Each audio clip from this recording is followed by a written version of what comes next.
আমরা কি সবাই প্রতিজ্ঞা করছি আমরা সেকেন্ড রিপাবলিক করব? ইনকিলাব ইনকিলাব ইনকিলাব ইনকিলাব জিন্দাবাদ জিন্দাবাদ। এনসিপির অন্যতম লক্ষ্য গণপরিষদ নির্বাচনের মাধ্যমে নতুন সংবিধান প্রণয়ন। বিদেশবন্ধীদের হুঁশিয়ারি তরুণ নেতৃত্বের। এই তরুণরা স্বপ্ন দেখে আগামীর বাংলাদেশ এক নতুন সংবিধানের মাধ্যমে পরিচালিত হবে।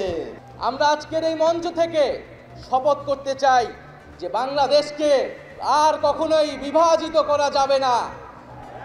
বাংলাদেশে ভারতপন্থী পাকিস্তানপন্থী কোনো রাজনৈতিক ঠাঁই হবে না।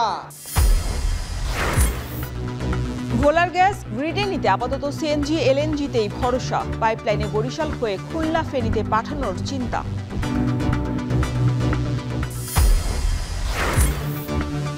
রোজার শুরুতেই ভোজ্য তেল এবং চিনির সংকটে দুশ্চিন্তা। দাম বাড়ানোর শঙ্কায় খুচরা ব্যবসায়ীরা।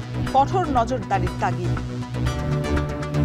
তেল মনে করেন কোম্পানি ঠিক মতো দেয়ও না, আমরাও পাই না। রমজানকে উপলক্ষে তারা একটা ক্রাইসিস দেখায়, দাম বাড়ানোর জন্য একটা চিন্তাধারা করতেছে। সবসময় যেটা চেষ্টা করা হয় যাতে সরবরাহটা ঠিক থাকে, সরবরাহ করে হয়তো বিঘ্ন নাই, কিন্তু সবচেয়ে বড় যেটা সমস্যা দাঁড়ায় সেটা হচ্ছে এটা সুষ্ঠু ডিস্ট্রিবিউশন। যথাযথ মজুদ থাকা সত্ত্বেও কিন্তু জনদুর্ভোগটা কমবে না।